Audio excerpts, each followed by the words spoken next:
I said, whoa, light that fuse and run. I said, whoa, I am my father's son.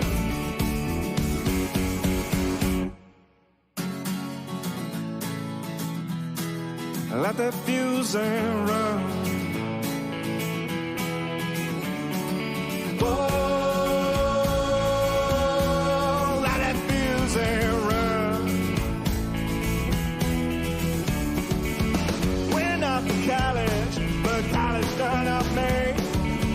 Couldn't get my master's in truth and loyalty.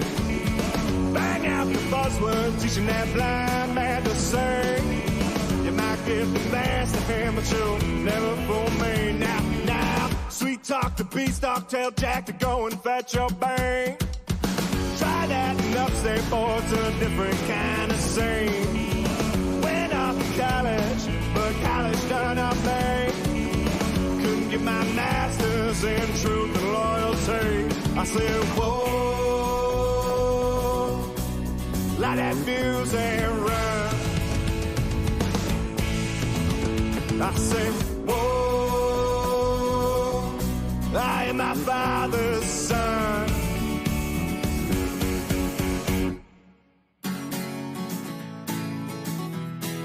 Light that fuse and run. Whoa, light that fuse and run. What's up, Bills Mafia? Welcome to the K-Gun Report. I'm Scott, your host for tonight's show. We got a fun one. We got a real fun one. We got some special panel on tonight. About half of the Buff fan base is joining us. And, you know, the Swank's not here. Swank's taking the day off. So I am your host. We're going to be talking about the latest Buffalo Bills news. There's been a bid out for hosting the NFL draft, which is pretty awesome. There's Milano news, him practicing, which is awesome to see. Not sure what the injury is with update is with him, but he looks fresh. And then we're going to talk about each position and who has the most to prove in 2024. So let me hit this intro. We'll get going and talk some Bills football.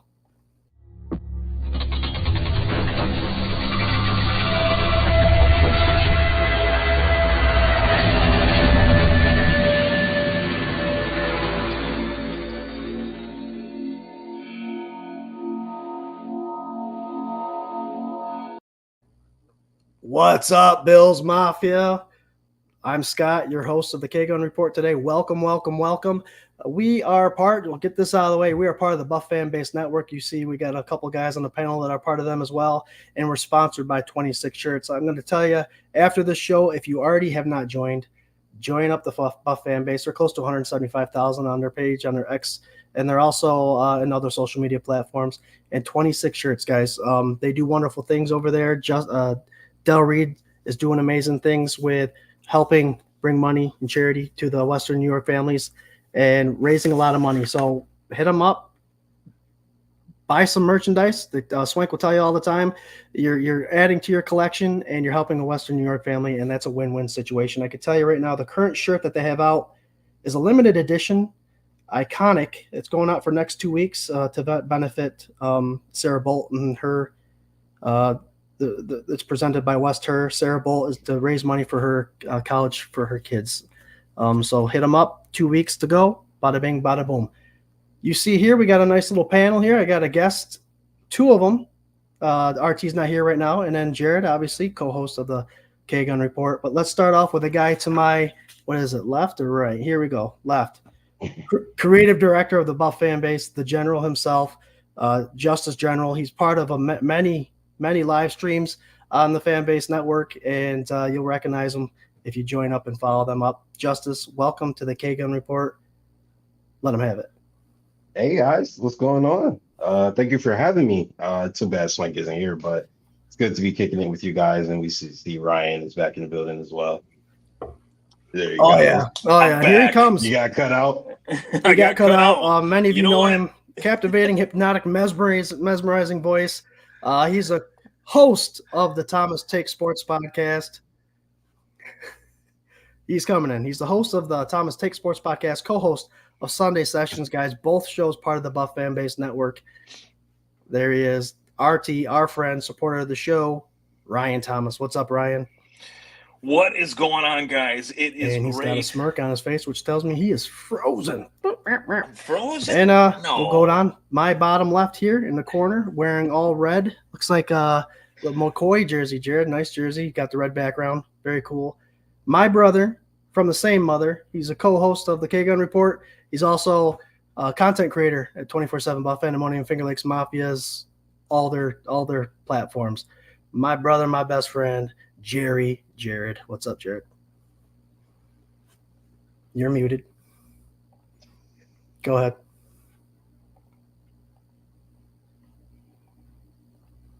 Still muted. Yeah, you're still muted, Jarrod.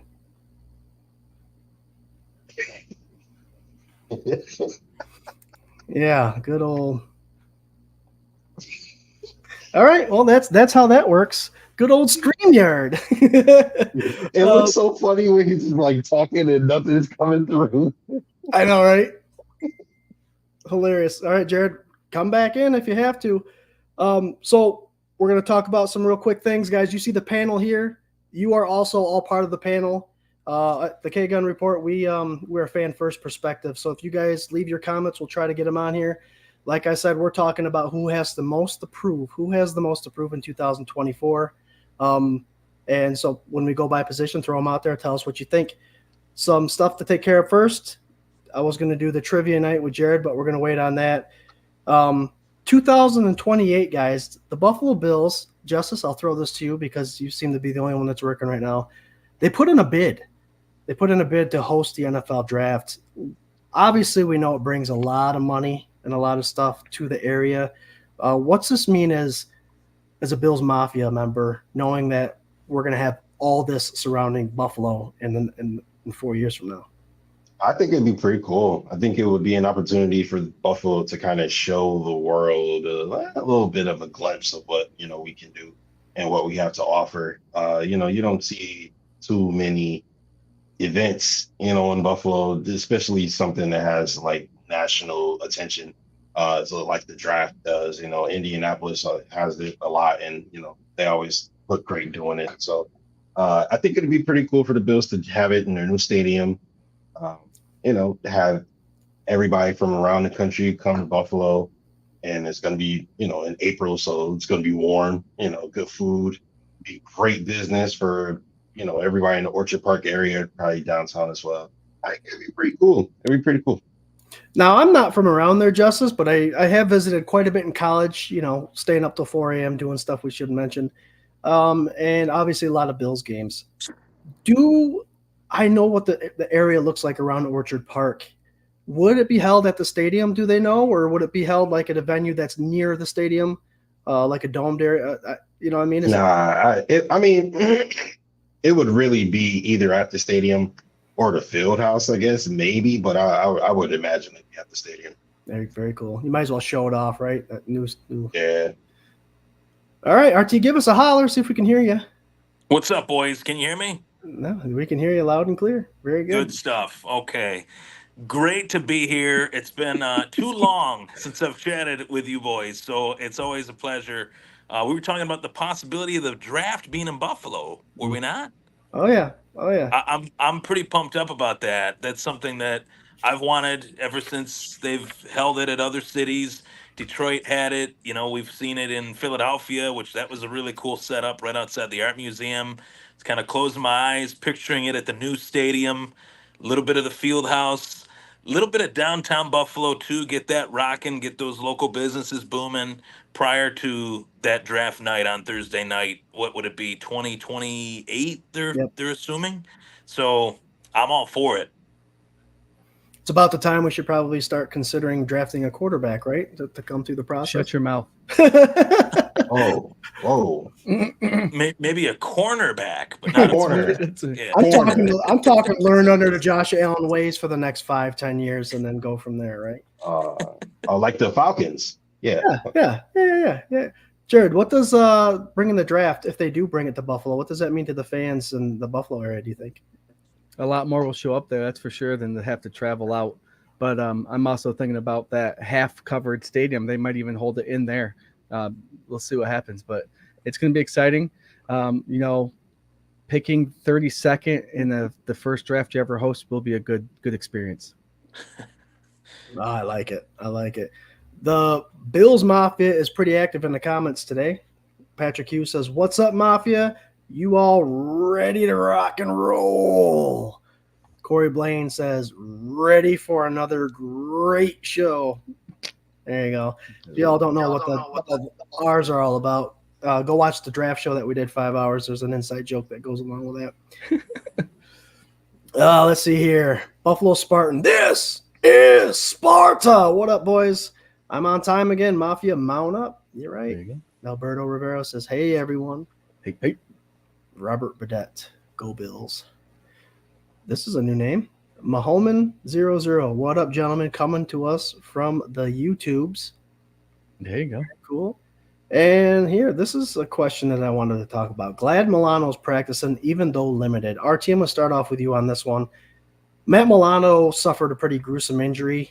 We didn't see it live, but we saw the reaction and all that stuff. It was pretty bad, considering it was a fracture that wasn't very common, and we were unsure of how and when he would come back. Now we see him running, cutting on a dime, catching balls, has the shoulder pads on. What are you getting from what we're seeing in OTAs? Obviously, we don't know if he's going to be reserved or anything like that, but what does that bring to the hype of the Bills locker room? And also, how excited would you be if Bernard and Milano both started week 1? Oh, that would be the best case scenario for obvious reasons. Anytime you get the two best linebackers on the team out on the field at the same time. I really loved what Milano was doing with Bernard. I felt like Bernard was as successful as he was early in the season because he was playing alongside an all-pro, someone that has been through virtually everything in this league, ups, and now he's been on some downs with this injury. But to your point, I mean, in terms of Milano, I look at him as just a huge difference maker on and off the field. What really impressed me about Milano is even in times of adversity where Buffalo came up short against Cincinnati, he was kind of the first one, although a quiet leader, to kind of speak out and say, we need to do this better, we need to do that better. That accountability is so huge, especially on a team that has lost a lot of leadership over the last, this past offseason. So I'm hoping that they can get him out there as soon as possible. Do I think he'll be ready week 1? I don't know. It was a really tough injury.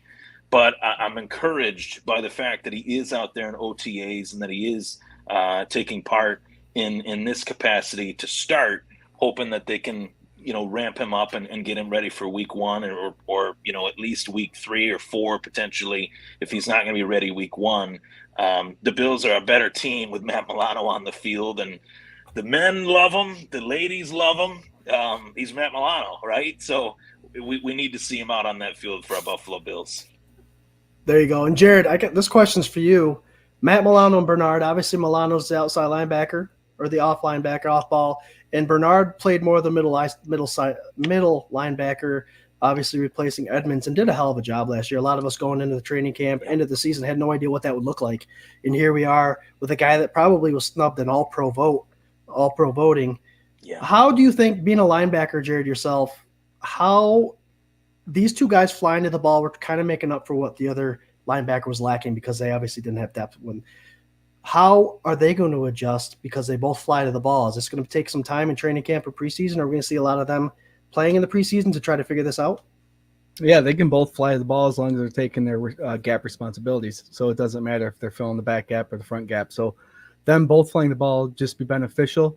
I would expect that the line might have to hold up a little bit instead of trying to rush through as fast as they can so they can hold up some blocks because they, again, aren't the biggest guys in the world, but their ability to get to the hole and read those guards pulling is what's going to be very beneficial if they both start. And, again, their speed will make up for any physical contact they don't want to make, but they're both good at pursue, and so I don't think it'll be that big of an issue, especially if we bring like we ended last year, kind of, if we have a 3 safety secondary with the big guy coming up. So we'll see what happens, but I don't that plateau injury is hard to come back from. You can see when he was running around, he was kind of limping a little bit. Who knows what 100% or game speed will do to that injury? But we'll have to. It's one of those things where he went in practice. You know he's hurt because once you start practicing for the season, everyone's hurt eventually throughout the season. Milano's probably already hurt, and so we'll see how far the pain and all that stuff he can deal with. There you go. And what I like what the Buffalo Bills did this year is when those injuries started piling up at middle linebacker, we kind of fell off a little bit talent-wise. So our Justus, I think they did a good job in free agency picking up some backup linebackers that could not necessarily hold up to what these two linebackers can do, but at least it's not going to be the big drop-off that they had last year. What are your thoughts? Yeah, absolutely. This is a defense in transition, right? You lose really the majority of the leadership in your locker room from the defensive standpoint. So you got to maneuver around that. You know, you got a brand new, fresh set of safeties. No matter what way you swing it, it's going to be someone new, taking that position over. And so for the linebacker position, especially, you want to see some type of continuity. Your two best players who happen to be two best players in the league at the position, right? Matt Milano is arguably the most valuable linebacker. So it sucks that he's coming off an injury now, but I'm at a point where, like, the way I see it, I don't really need to see Matt Milano early, if I'm being completely honest. True. Von Miller scared me a little bit. He kind of put a little bit of fear in my heart, right? I don't want to see Matt come back too early, just be a shell of himself and be unproductive and really not NFL caliber while he's on the field, right? Like we saw Von Miller last year. No offense to him, but it was just like he was just taking up a roster spot at that point. So hopefully Von Miller is back this year and can be some of the Von Miller that we've seen in years past. But I don't want to see that from Matt Milano, because I actually do think that Dorian Williams is going to be a really good linebacker, and I think that he is going to have a really big role this season, especially if either one of those guys has to take a little bit of extra time to get healthy. But I would love to see Matt Milano come back maybe early to mid season, I'll say like week 4 or 5, and then if he can kind of catch his stride there going into the postseason, that would be best case scenario in my opinion. There you go. I think that Von Miller injury scares a lot of people now when it comes to talking about someone coming back from another injury. It's well known. He came back way too early, and hopefully he's a little bit of something that he was the first couple of weeks we had him in Buffalo when he came here. Oh, let's hit up some of these comments. John Johns' birthday today. Ellen Lart says, happy birthday, John. Happy birthday, John Johns. Josh Cook Happy says, birthday. what's up, everybody? Debbie Emerton.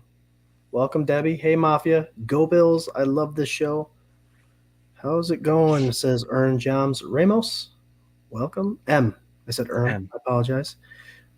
Anyone heard what is up with Micah Hyde's situation? Anybody got any? He's still deciding if he wants to play. So 23 is still available. Yeah. We'll just leave it at that. He said he doesn't want to play anywhere but Buffalo. Yeah. Right. He said that a couple weeks ago. He's a Buffalo Bill in 2024 or he retires. So we'll take that as it is. And he's also someone that basically doesn't have to go to camp. He'll show up. And even if he doesn't play, I would love to see him on a staff somewhere, as an assistant, an advisor or something. I would love to see him in the locker room still. He's kind of carried that role for the last couple of years of his career anyway, like seeing these younger guys come in and helping them out. So to continue that, yeah, Micah, if you don't want to come back till midseason, that's fine. But come back now and help these guys on the sideline. Coach to player. there you go. And even if it's obviously, I don't think he would, if he came back, I don't think he would start. So to be a backup for depth and to be a mentor towards Cole Bishop, I think would be a win-win for Buffalo and Cole Bishop. For sure. Well, here's the thing. If he does come back, it's because they need him to start. Oh, right. I guess you could think it that way. You could say You could.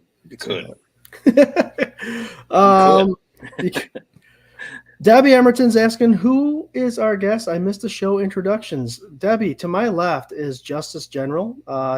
He runs the Buff fan base, the original Bills Mafia page on X, and then they're also on Instagram and Facebook and all that stuff. So hit him up. This is Justus. He does a lot of co-hosting and hosting a lot of shows for the Buff fan base, which is pretty awesome. Very intelligent, informal, and fan first perspective type of guy. So we love him.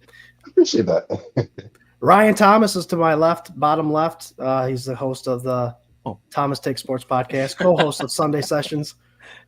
He's been on the show a couple times, and like I said, he's been on our Sunday Sessions show as well. And then below me is Jarrod. You know Jerry. Hi. He's just filling up that fourth spot. Jarrod, speaking of Jarrod, he content creator for the 24/7 Buff Pandemonium page. We've been doing something every Monday, a Monday trivia. And it's just something that not just pass the time. Like I said, we're fan first perspective. You can like the colors of the Buffalo Bills, and that's why you love them. Or you can know everything about the Buffalo Bills. That's why you love them. We don't judge you.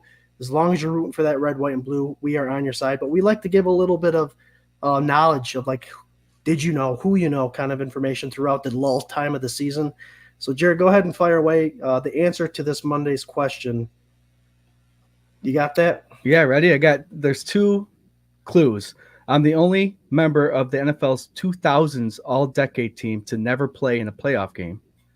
And I was the first 4-time All-American football player in Pittsburgh State University history. Same person? Yeah, this person is either Reuben Brown, Kyle Williams, Fred Jackson, or Brian Moorman. Oh, I know it. I know who it is. Go ahead, Justus. Who is it? Reuben Brown. No. No. It's the Golden Foot, Brian Moorman. Brian Moorman. I threw Reuben. I knew Reuben would confuse a lot of people. That's why I threw him in there. Yeah, he said. Jarrod showed me the question on Sunday, and I go, Reuben never made a playoff game. Scott said, Scott thought Reuben it was Reuben. in some playoff games, But that's why I thought it was like Justus. I thought it was Reuben. I was like, I think your information I heard might be off. Pitt and went Reuben. That's why. See that game right there? That's my favorite game, right? Oh my gosh, where is it? Jarrod, right there. come on. Holy cow. But it's called Who Am I? Buffalo Bills edition. And it is Brian Moorman, the great kicker for the Buffalo Bills. He was also part of the 50th anniversary Buffalo Bills team, too. Pretty awesome. So, yeah. One of the best players in the Bills history. Oh, hell yeah. One of the best punters I've ever seen, without a doubt. Probably the could best. take a hit, too. I mean, I grew up with the Chris Moore days. I used to love Chris Moore, number 9 for the Bills in the 90s. But we've gone through a bunch. I'm gonna tell you what, Brian Moorman could take a hit. He took a hit from Sean Taylor in the Pro Bowl game, and he got right up and chased him down and had a couple words for him. But a punter that can punt a mile and take a hit, Brian Moorman. I was at a game where Brian Moorman threw a touchdown pass. Yeah, he has 2 Ryan career Denny. touchdown passes. Yeah. Yep. The crowd went insane for that one. We love you, Brian Moorman. Jarrod, you're throwing out so many stats about Brian Moorman. 2 touchdowns. Who do you throw those touchdown passes to? One was, I think they might have both been to Denny. Oh, okay. One was to Denny for sure. I don't know who the other one was to, but I do remember Ryan Denny catching one in the corner of the end zone. Ryan Denny, defensive end. Yeah.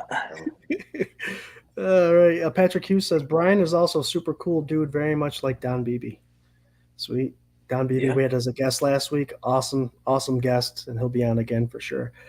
All right, guys, the meat of the show. This is a fun topic. When I brought it up last week to these guys, everyone was excited. It really is. It's fun to talk Buffalo Bills football, but kind of guessing who has the most to prove based on either what they've already done in the NFL, where they're coming from in the NFL, or hell, with this young movement that the Bills are doing now, maybe our rookies could potentially be the guys with the most to prove.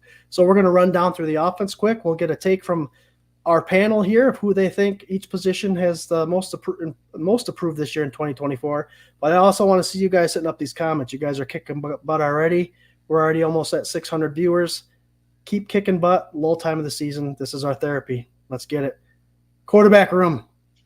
Justus. Quarterback room? Is there any improvement that we need there, or is there always something we can do? Okay. Well, so I would say the most improved, obviously, is Josh Allen. But I would say there is something to prove only because Josh Allen is being disrespected on a weekly, monthly, yearly basis.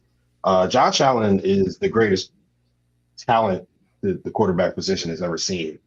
And there is a man who resides in Kansas City who is an imposter as the best quarterback in the league. And his team is a big part of why he has that title. But nonetheless, Josh Allen is indeed the most talented man on the planet at the quarterback position, and thus should be proven as such this season. So he has that.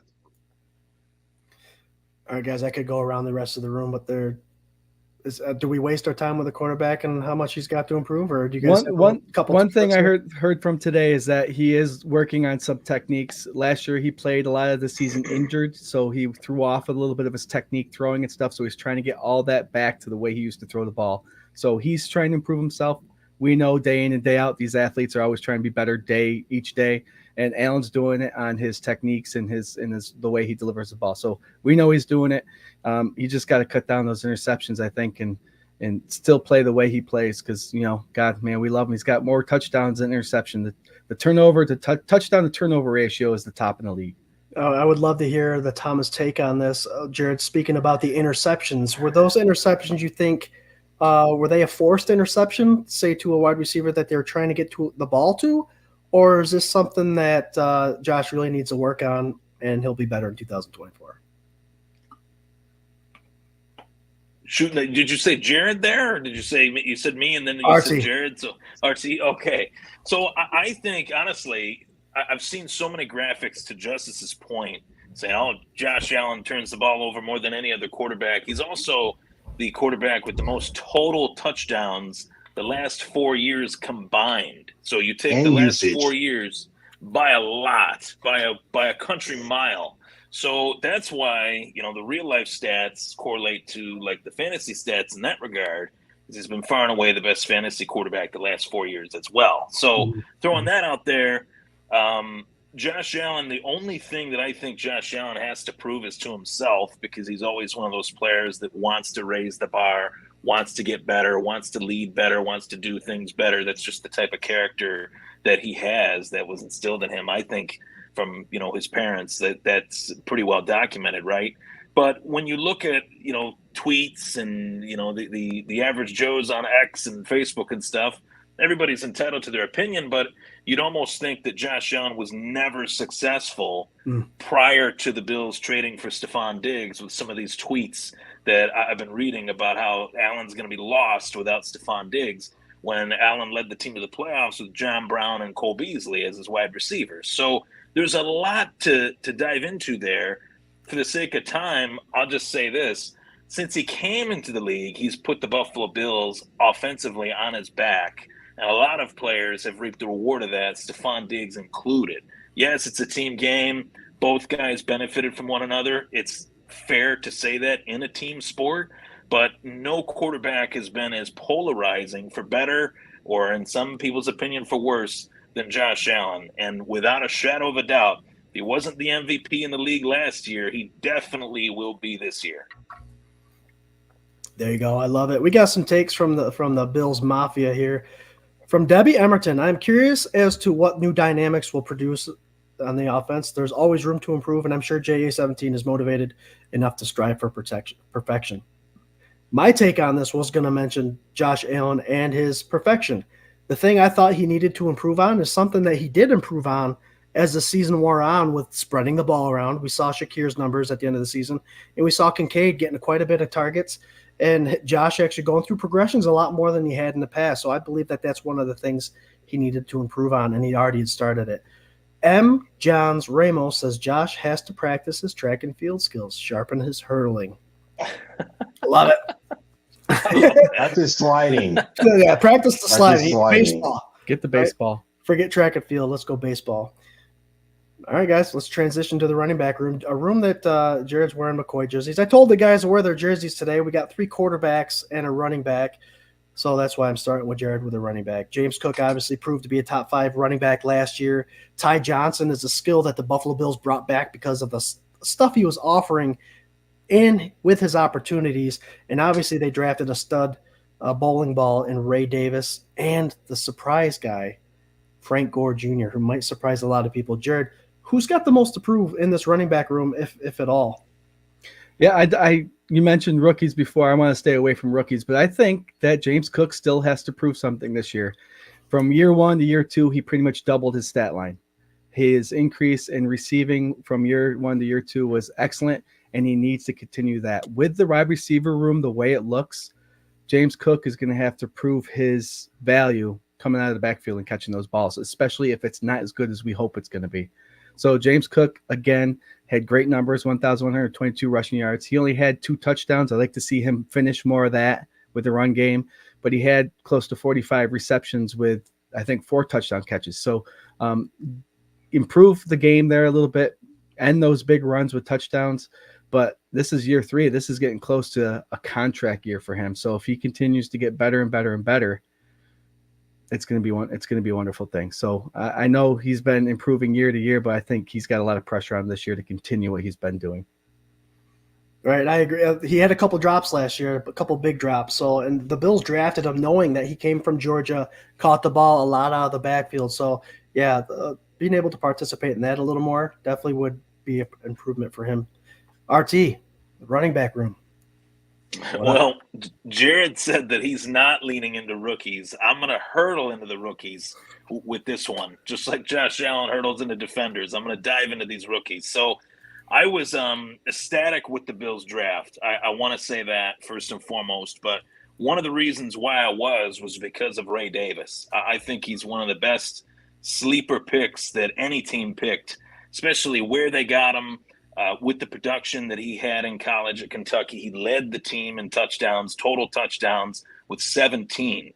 So rushing, receiving, added them together, 17 touchdowns. That's a lot of touchdowns in 11 games, right? So will he be able to translate that to the NFL? That's another story. But just in terms of the skill set and putting that in with a guy like James Cook, I feel like Buffalo's really missed the complementary run game these last few years. I have a lot of love for Devin Singletary and Zach Moss.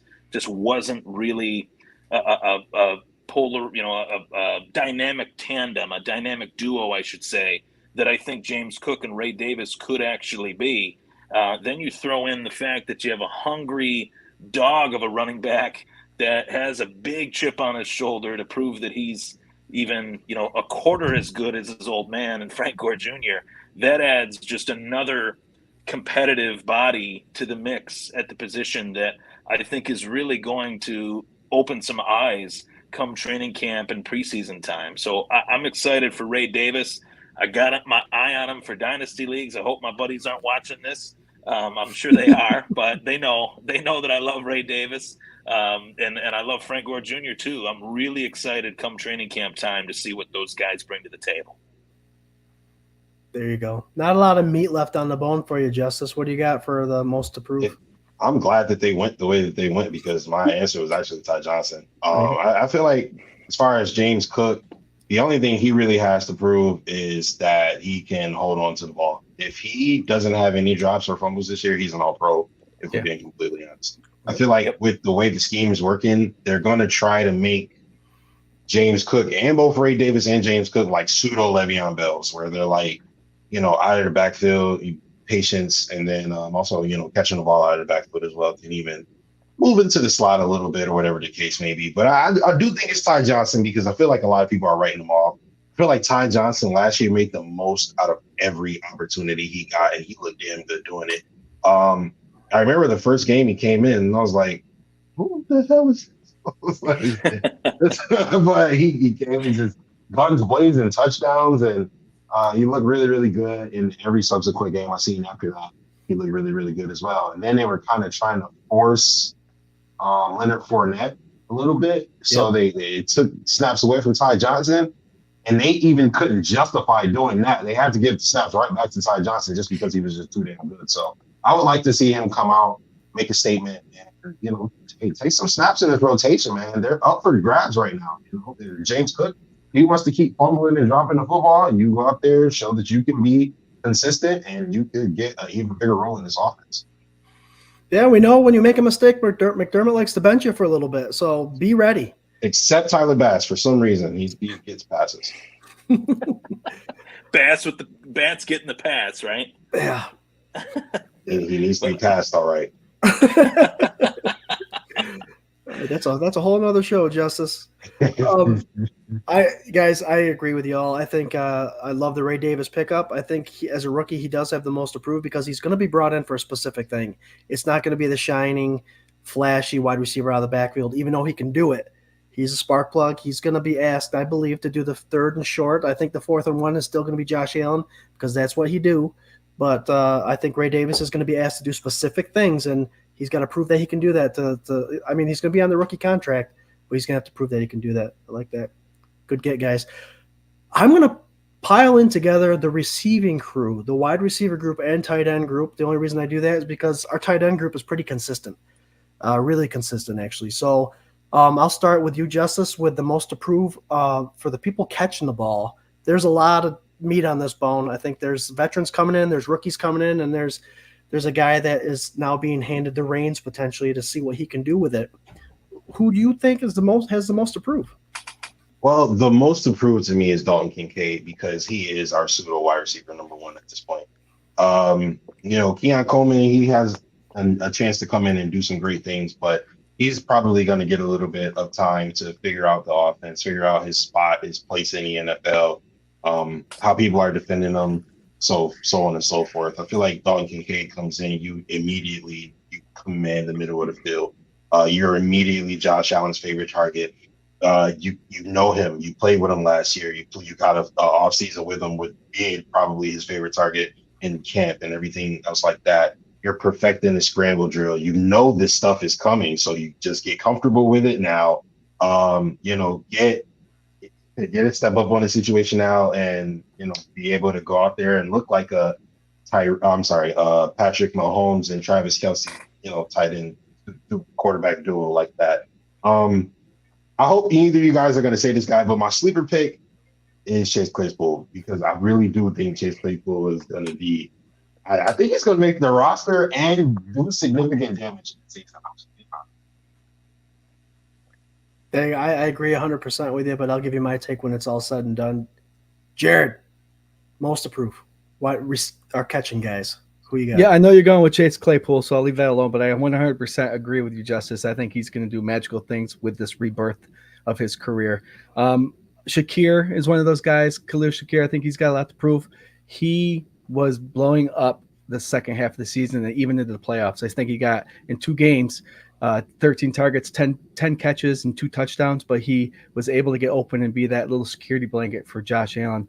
But I think he needs to prove and step up and continue that from the postseason this year into this season coming up. I know he has a lower body injury. We don't know the specifics of that yet, but hopefully it's nothing too big. And I think he'll shine. And I don't think the stage is too big for him to prove me right that he's going to improve. So I can't wait to watch it. Khalil Shakir, guys. Yes or no? Yes or no? Is Shakir the number 1 wide receiver in 2024? Just yes, no. No, maybe the most targeted, but not number 1. I could see that. Yeah. Okay. Yeah, maybe the most targeted in the slot. Those slot guys, they get a lot of targets, but might not have the yards or the touchdowns that Kincaid or Coleman or I'll fill in the blank with my take soon. There you go. I asked that because Corey Blaine asked, how is Shakir not considered at number 1? I am a firm believer that this Joe Brady offense is going to be a receiver by committee kind of thing. If we do have a number 1, if Coleman can show right off the bat that he is that guy that they're going to count on, so be it. That's why we got him in the first round. But good question. RT, wide receiver. Wide receiver with the most to prove, honestly, it might sound a little bit shocking, but I'm going to go kind of 2-prong here. So I'm going to go vet, and I'm going to go kind of underrated guy, kind of as Jarrod and Justus alluded to. So free agency, really important for this team. They had limited cap space. They were still able to bring in a guy by the name of Curtis Samuel, who I've always liked. They can move him around. He can play really anywhere. And the key with a guy like Curtis Samuel, skill-wise, he's got all the skill, but he's never really had like a barn burner type year because he's never played with a quarterback with even a tenth of the talent that Josh Allen has. So I'm expecting him to come out guns blazing as he should. Expect this to be the best opportunity he's ever had to showcase his skills and the best opportunity that he has to live up to being the talent that he was in college. He was a great player in college, and he hasn't really been a great player since. I think a lot of that is kind of a victim of the teams that he played on. Washington, Carolina, they went through a quarterback, conundrum, to say the least. So I'm expecting a big year out of him. I feel like he's got a lot to prove to show his talent. And then kind of underrated wise, kind of on the underbelly of the roster is Justin Shorter, who a lot of people look at as this physically gifted, super talented guy, can be physical, can go up and get the ball, but he didn't really break through in the form of fashion that most thought he would coming out of training camp. Guys like Matt Perino that we all know and Sal Capaccio last year were saying that he's somebody that they really value, but they value these players. I'm not saying they don't, but they've also brought in a lot of competition between Claypool, between Marquez Valdez-Scantling, guys that have spent years and have had success in this league to kind of compete against him. So he's really got to show up in order to maintain his spot. I agree. That's a great take by all you guys. And the beautiful thing about this offseason into the preseason and into the regular season is NFL players, whether they have experience or they're coming in as rookies, they always want to prove something to someone. And with the storylines that we have coming in the 2024 season, rookies, veterans that sign new deals like the Curtis Samuels, the Claypools, to start all over, and a player like Justin Shorter, who was drafted in the 5th round 2 years ago, who got injured, and he's a big wide receiver, guys. He was a great target for Richardson in Florida when he played. I mean, that's part of the reason why Richardson was drafted so high, and a lot of people are forgetting about that. And I'm going to go with, in the offseason, in the preseason, those 3 games, I think Justin Shorter's got the most to prove just to make this roster. Yeah. And if he's been working his ass off, but with what the Buffalo Bills did in free agency and with the draft, it's going to make it very difficult. Mac Hollins is another guy who's traveled around the league, but is always starting. He's always on a roster somewhere. Big guy, can block. So it's going to be a fun preseason with a handful. I mean, almost all these guys with something to prove, and it's going to be pretty damn exciting. Offensive line, guys, is the next guy. Just to jump in on that one more time, just one quick. All these guys that are on their practice squad for the last 2 or 3 years, now that Gabe Davis and Stephon Diggs are gone, this is a prime opportunity for them to step up. So all those guys have always been here for 2 or 3 years. Those 3 or 4 guys, this is their time. This is their time to shine. So this is your Andy Isabella, Jake Kumaro time. Like this is this is prime camp time. Yeah, your practice hero time. Yep. There you go. And for those that don't make the roster, obviously it's an audition to make other rosters in the NFL. So it's they're not just proving themselves for the Bills roster, but they have a lot to prove to make other rosters. Absolutely. Offensive line, guys, we know Deion Dawkins holds his own. Spencer Brown has come into his own. Obviously, a lot of Bills fans were against him 2 years ago, and the way he was able to develop, he's gone through back injuries, all that stuff. He's coming into his own, so a lot to prove there. Our interior offensive line, I think, is the main discussion when it comes to most of proof, because we have a rookie in Van Granger. We have a left guard situation with Dave Edwards and McGovern, who McGovern was going to be a center, and now back and forth, where is he going to play? And obviously Torrance, the rookie last year, outstanding rookie, probably should have made an all-pro team for real. Not a lot to choose from because there's only 4 of us. But, Jarrod, I'll start with you with this offensive line. Out of all those guys, who, the question? Cyrus Torrance, I think, has a lot to prove, only because this first year that he had, he was very quiet in a good way. He wasn't brought up a lot with sacks, missed blocks, or anything like that. He proved his value at that position. He did an outstanding job. So the focus this year is going to see if he can remain consistent and keep that up and continue to be quiet, because the longer they're quiet at that offensive line, the better off they are. There you go. RT. Man, I mentioned this draft. I mentioned rookies. I feel like I'm just gonna go rookie again. I'm so pumped up about this draft class for a lot of reasons, but one of those reasons is Cedric Van Pran Granger, 5th round draft choice out of Georgia. Started a lot of games, played a lot of snaps, just like Osiris Torrance did in his college days, as well as with the Bills last year as a rookie.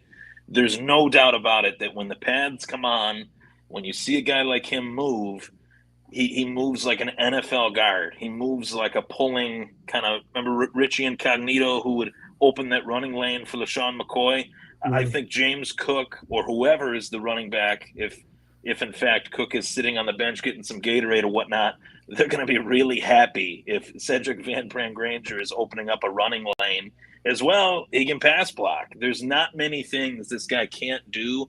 I looked at him as, mock draft 78 that I did. It was like as if he was a third or fourth round draft pick, and Buffalo got him in the fifth round with one of their first few fifth round picks. I don't even think it was their first fifth round pick. I think it was their second, if my memory serves me right. I might be wrong on that, but nonetheless, I think that he's going to be a starter on this line, and I'm really excited for him. They go, Justus, what do you think about the Hogley Mogleys up front? Who's got the most to prove there?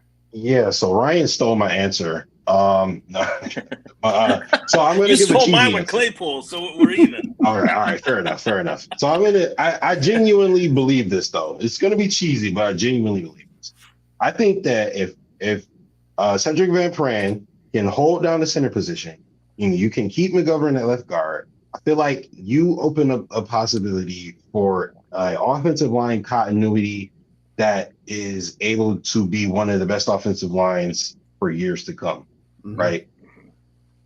So I'll give an answer and I'll say this is Spencer Brown's opportunity to potentially get paid, okay, right? Because not gonna lie, I wanted you gone, bro. Like, I wanted you out of here, right? So now you had a pretty good season, and I don't know if it was necessarily that he had a good season or if the whole offensive line as a unit had a good season, because they really did. And then also on top of that, you get the most escapable quarterback in the NFL to kind of make you look a little bit better, right? So this is your opportunity to, polish up your skills, work towards a payday, because tackles get paid in this league, right? We saw Deion Dawkins get a big payday, obviously one of the cornerstones of our team. And you have an opportunity to become one of those cornerstones. You're still young. He's freaking massive, right? So this is a chance for Spencer Brown to solidify himself as Josh Allen's right tackle for years to come. And that's going to earn you a lot of money. Absolutely. It sure is. And his improvements over those years, from year 1 to year 2 to year 3, have been significant. And injuries put aside, he's learning the position. He was one of those guys that had that high RAS score that the Bills like so much. But yeah, this is the year to start earning that money. Scooter, you look at it like Deion on the left side at left tackle, McGovern at left guard, Van Pran-Granger at center, Torrance at right guard, and then Brown at right tackle. That's a top. I think that's a top 5 line in the NFL. No doubt. I really do. There's some meat up there too. They don't have to move McGovern from left guard to center with this addition. I really think this dude could be one of the best centers in the league, and it's only time will tell. But the tape does not lie. It would be 2 years in a row for getting a smash pick at offensive line. By the way, hell yeah, that's a huge deal. Yeah. It is a huge deal, guys, and you're all right. And I'm going with the Van Granger, guys, only because the Buffalo Bills, and we all said this before the draft even started, we need to get a center that's just a center. We know the Bills like those utility guys, those jackknife guys that can be utilized everywhere. Mitch Morse was not that. Mitch Morse was given the duties to call the blocks and to be that guy.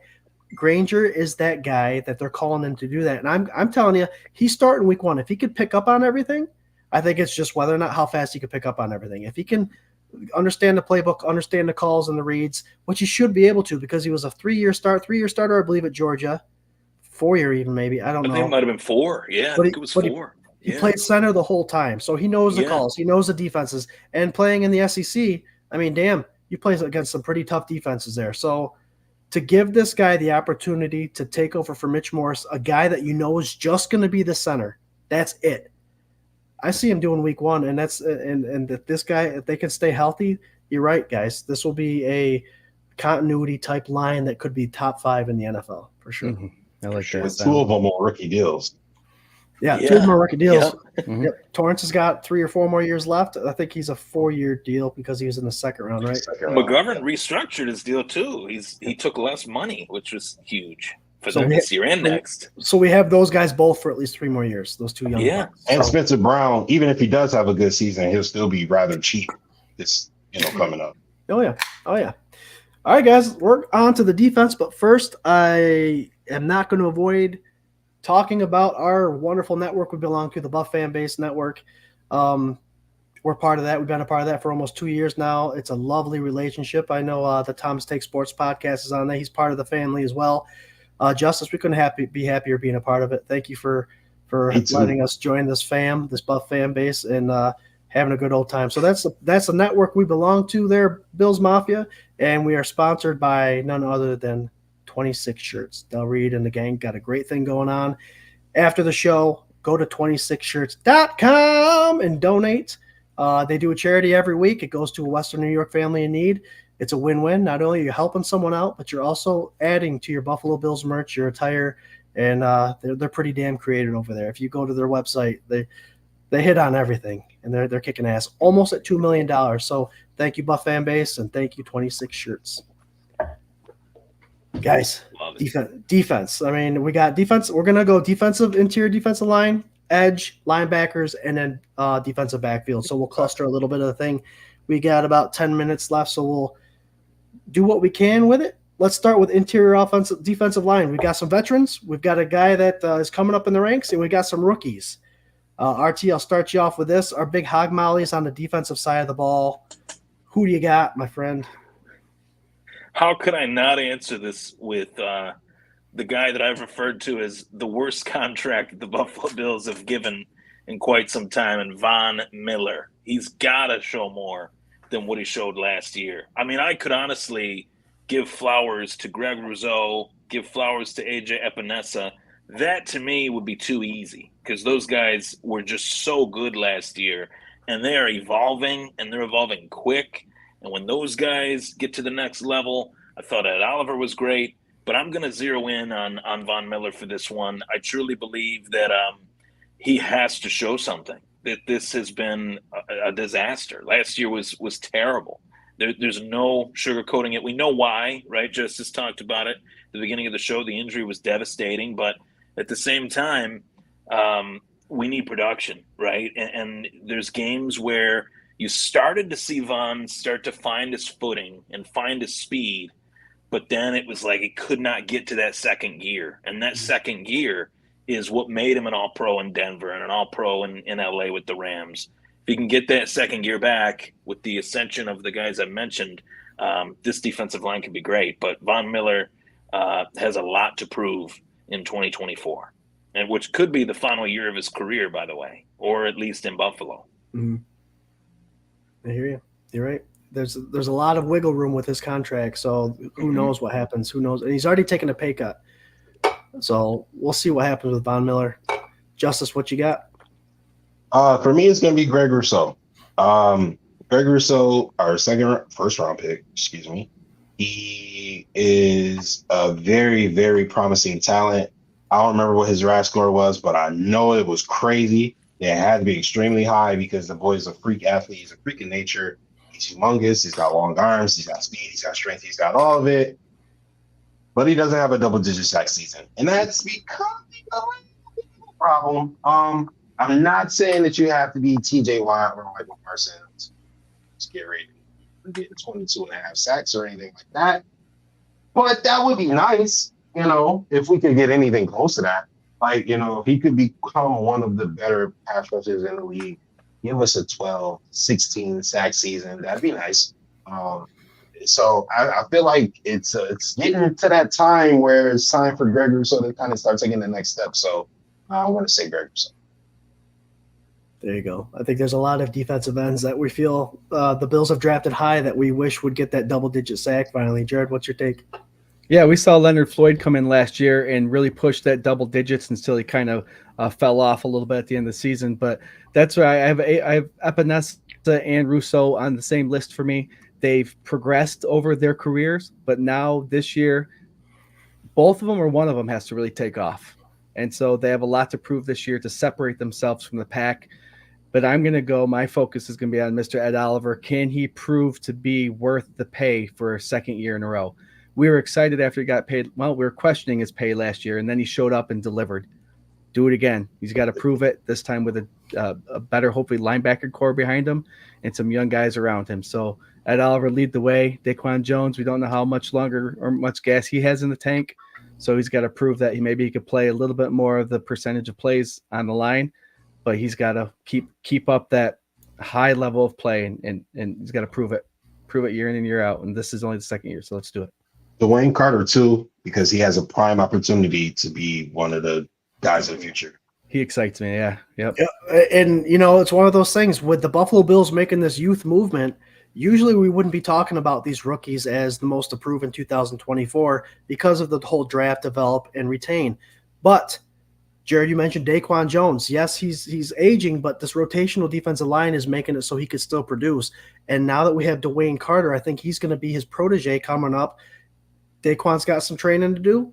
If Dwayne can follow what Daquan can set as an example, yeah, this is a perfect opportunity for Dwayne Carter to prove himself in 2024, to make himself a name. And if he catches on and Ed Oliver continues to do what he's doing, I think with our defensive ends, fellas, I think we're tired of seeing good run-stopping defensive ends, and we finally want to see the sacks build up. So I agree with you guys on that. And just a side note real quick to add on to you there, RT, Von Miller took a pay cut. Von Miller is being paid via incentives. So not only do I believe he has the most to prove, but he's telling everybody in the NFL and the Buffalo Bills organization that he needs to prove it to himself. So I love that. I'm going with him. I him. think he bet on himself, right? Yeah, I love that. Taking less money. Yeah, you could look at it that way too. That he and he didn't even have to. That. No, he didn't. Yeah, he didn't. I do respect that for sure. He did not have to. So let's move on to the second level. The run stoppers, our headhunters, the linebackers. Jarrod, you're a linebacker guy. Who's got the most to prove there, my friend? I'm going to go, a little loud there. Dorian Williams, I think he has a lot to prove this year. When he needed to step in last year, he did a very good job at it. We don't know what's going on with Milano when he's going to return. We know that Dorian Williams was a middle linebacker, but they tried him on the outside a little bit, the off-ball linebacker, so we had a new learning curve to get after. But he filled in well. He put his helmet on people. He was not afraid to make contact, and he was speedy like Milano and Bernard are, getting up the field and taking those proper angles. So year 2 for Dorian Williams, it's the reason why we picked him so high. I think he's got a lot to prove for why we did that. Again, the uncertainty of the linebacker position, I think he's got a lot to do. And again, it's one of those things where I don't think he's afraid of the stage that is in front of him, and I think he'll be successful. Yep, I agree. Justus, we talked about linebackers earlier, and we finally have a depth chart that actually can complement one another in case anybody goes down. The skill set is very similar. Who you got is most approved for them? So for me, I have Terrell Bernard, okay? Because this is much like Greg Rousseau. This is going to be a big year for Terrell Bernard, right? Mm-hmm. This is going to be the year where you decide if you're one of the best linebackers in this league, or if you're, a linebacker, a starting linebacker on a team. You know what I mean? This is where you decide if you want to be the Terrell Suggs to Matt Milano's Ray Lewis, right? Obviously not a direct comparison, but just like the also super phenomenal linebacker to the phenomenal linebacker, right? Because we know Matt Milano can do it. We've seen Matt Milano come out and play at an all-pro level multiple times, right? And he's coming off an injury, so now it's going to be up to Terrell Bernard to kind of close the gap a little bit, to kind of clean up some of the mess that Matt Milano was going to leave for at least a little bit. And this is his chance to prove that he's one of those guys. Mm. Love that take. Yeah, when you got a full gambit of your starters, it's a lot easier when you have the spotlight on you. But now that there's a spotlight everywhere else, you still need to be able to perform top notch with everyone else around you doing the same. RT, you up? I'm going to go with Nick Morrow, the free agent signing that they had, because I do kind of to piggyback off of the first talking point about Milano. I don't think, if I was a betting man, which if there's a UFC fight on or two, I might be. But when it comes down to Matt Milano, if I were to bet on him starting week 1, week 2, week 3, I would bet against it, right? I honestly would. And to Justus's point, he mentioned it. You want a guy to come back full health. You don't want to rush, right? We saw that with Vaughn. Morrow could have a really big role, on this defense, and he's kind of looked at as kind of a tweener type guy, can play a little bit of both. So if called upon, he might have to. Don't forget, as we know, Bernard's coming off of an injury too. So hopefully, it's not nearly as serious as Matt Milano's, but hopefully both of those guys, when they're healthy, they stay healthy, right? And that we don't have to rely on these guys, but I think that with McDermott's defense, he's going to want to see types of, backups at linebacker, see what they can do, right, early, whether it's preseason, training camp, evaluate, and kind of fit their role, fit that player to their role. So Morrow, for me, he's got to show something. Very good. Very good. And I'll keep it short, guys. I agree with Justus. I think it's Bernard. Hey, man, you can shine when the not so many shiny pieces around you. What's going to happen? And Milano's also been someone that can proven. He's been consistent. We need to see consistency out of Bernard. I think we'll see it for sure. But to see those two coming together, I think we might see a little more preseason with those two together. If Milano's healthy, just to see how they react to the run versus the play action and who's covering what, it'll be interesting to see. Bernard was a pleasant surprise last year. Oh, he for sure was. So awesome. Talented. Yeah. So talented. Yeah. All right, guys. We have defensive backfield now. We're going corners and safeties. Justus, I haven't started with you in a while. We do have rookies. Again, we do have veterans, and we do have people that have been there that signed extensions. Who's got the most to prove? I got two people I didn't anticipate going first. So I'm going to have to pick one. All right, you know what? I feel like the other one is definitely going to get picked. So I'll go with Cole Bishop, okay? I feel like this is Cole's opportunity to, hey, listen, man, you just had maybe one of the best safety tandems in NFL history. Just depart out of that defensive backfield. So this is your chance to go in. You're young, you're hella talented, you're hella athletic, you're big, you're fast. You have all the tools to do exactly what this team needs from you. You're like if Micah Hyde and Jordan Poyer had like a little baby and he, spit out and he was running all over the football field, right? That's Cole Bishop. And this is you have the perfect defensive coach to put you in the best position to succeed, right? He coached up, right? Like I said, one of the best safety tandems in the NFL history. And, this kid has a lot of talent. He could end up being a really, really good football player. And I feel like this is going to be the start of it. There you go. Cole Bishop. I think, a lot of people think that he's got the most to prove because drafted high and who he's potentially replacing is a big step. RT? It's Kyer Elam for me. I think that's the easy one, but I will say that this is a very multi-layered issue with Kyer Elam. I don't think this is a scenario where the player at face value is just a flat-out bust. I don't think that's the case. I think Kyer Elam has a ton of talent. I think there was a reason why he was drafted in the first round. He probably would have been drafted in the first round shortly thereafter Buffalo actually drafted him. Had they passed, right? He still would have been a first-round talent with the success that he had in college. I just think that it's a player to scheme issue where his skill is not what Sean McDermott's looking for in terms of on the field. Mm-hmm. Maybe in practices he makes some plays.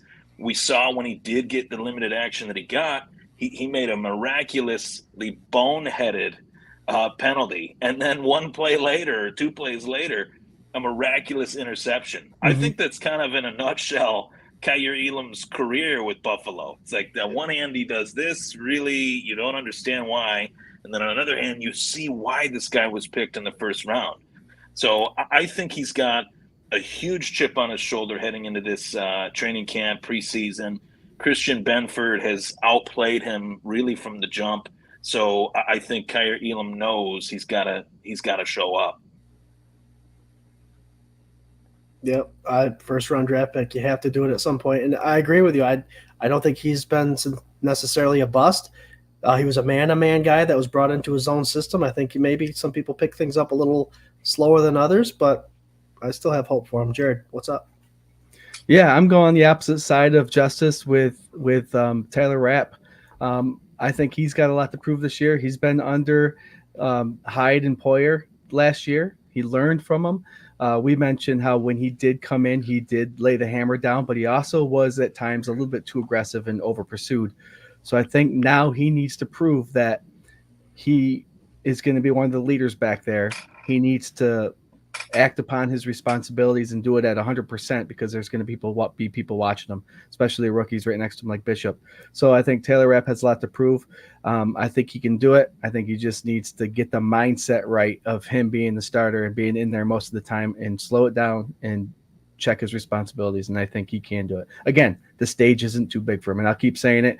All these players have beautiful coaching, especially the defensive side. Like Justus said, McDermott's leading the way. What better coach would you want ahead of that? And then Babbitt's there, high energy. They're in good positions. I don't think the stage is too big for them. I think they're all going to deliver. Best defense in the league 2024. You gotta love what Nate Nacho said about RT's person. Bro, you just described Leotis McKelvin, first rounder that makes plays, but makes boneheaded plays. Einhorn is Finkel. Elam is McKelvin.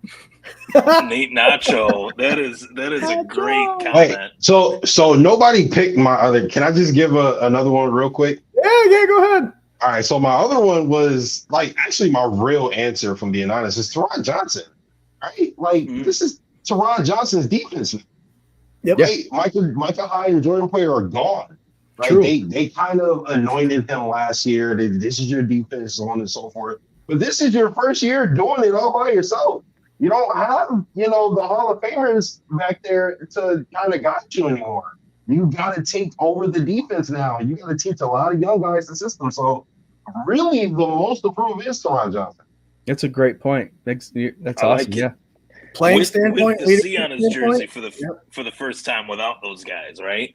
Yep. That's a huge deal. He's got a nice build up though, right? He came in, he's a nickel back, he's proved his point there.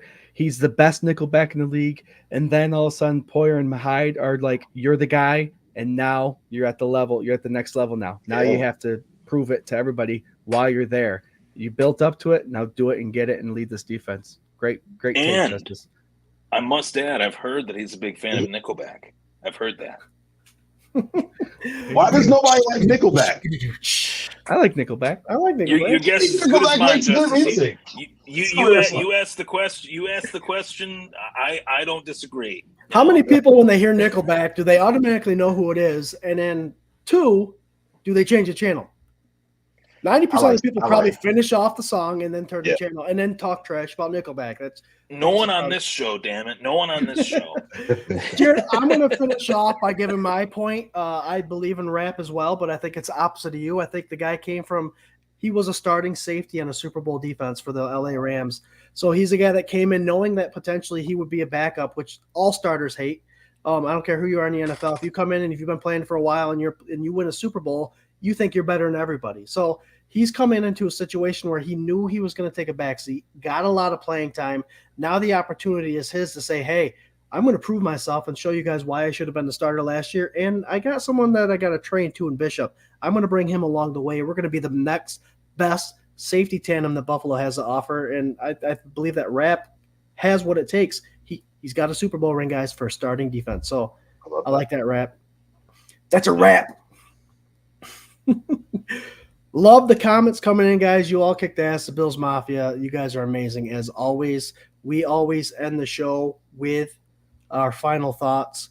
But first, before we do that, I just want to thank Justus and RT for joining us tonight. It's a fun conversation to have.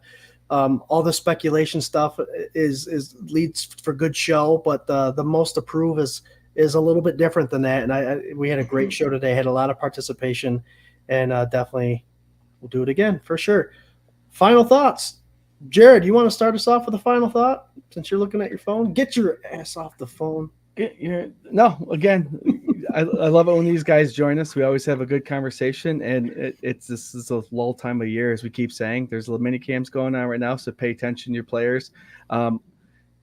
pay attention to what's going on with Khalil Shakir. I know that's on everybody's mind. So if you want to throw a prayer up for him to heal quick and all those Buffalo Bills guys who might be injured, we want to keep them healthy. Love talking to you guys. Bills Mafia, thanks for participating tonight.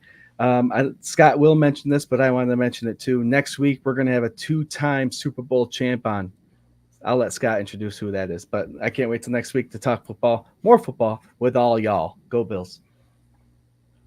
RT. Man, it was great to be here. Great to chat with you guys. It had been too long, but of course, there's no place I'd rather be talking Buffalo Bills football than right here, right now with you folks on the Buffalo Fanbase Podcast Network. Greatly have enjoyed being a part of it.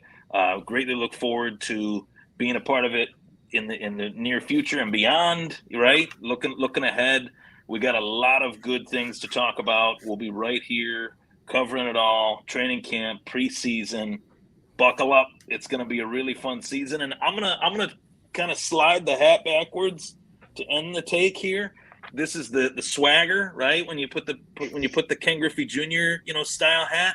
That's what Josh Allen's going to be doing on the sideline. It's going to be laid back, calm, cool, and collected. No stress, just slinging darts to all the weapons. Justus is going to get his hat. There you go.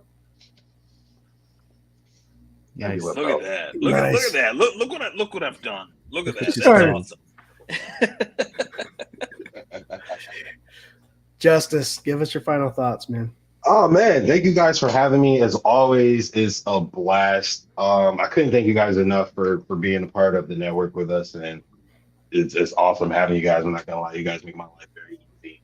So thank you guys for having great product to give to the fans, and you guys make sure to tune in this season. There will be a lot of giveaways. Okay, so make sure you guys tune in all season. Love it. Yeah, thank you guys for joining us. RT Justus, as always, man, you guys are welcome to the show. Jarrod, we'll do it every Tuesday. Guys, we only have 9 weeks until that first preseason game. We're playing against Chicago. They're coming to Buffalo, 1:00 football game. So it's not going to be long till everything that we're talking about comes to fruition and we can actually enjoy watching some football. Thanks to the Fandemonium. You guys are for real. Jarrod mentioned the K-Gun Report's guest next week, Mike Lodish, ex-Super Bowl champ. There's no X about it. He is a football champ. Yeah. Super cool, Yeah, super cool dude. Yeah. 2-time Super Bowl winner. Obviously went to the 4 with the Buffalo Bills. Awesome stuff. Can't wait to have him on. But I know the Buffalo Bills Mafia will welcome him like we welcome everybody else. We can't wait to do that next week. Also, the ticker down below, guys. Jarrod, myself, and Swank met this past week. We do have the Bills, our 24/7 Buff Fandemonium regular season Rager 2024. It will be held again at Reinvention Brewing. It's the biggest Buffalo Bills preseason tailgate in the Finger Lakes. We have beer, we have food, we have live shows, we have giveaways. We're going to have all that good stuff. Mark your calendars, August 31st, Labor Day weekend, 3 o'clock to 9 o'clock, Reinvention Brewing. Scott, do we have a big giveaway yet lined up? Yes. One of the door prizes is actually going to be a full-size replica Josh Allen standing Buffalo helmet. Nice. So more details on that, but you enter the door, you pay for a ticket right off the bat, $5, I think the entry fee is. You're entered to win that. So that's good stuff. Guys, thanks again. The K-Gun Report every Tuesday, guys, at 8 o'clock, and we're part of the Buff Fan Base Network, guys. They have shows constantly going on all week. Hit them up, check them out. They're all fan-first perspectives. Got to love the takes from everyone on that show or in that network. They keep it real, just like we do. Can't wait to see you guys next week. Thanks again. Cheers. Go Bills. Go Bills. Go Bills. See Go you tomorrow Bills. night, 8 o'clock. Here you go.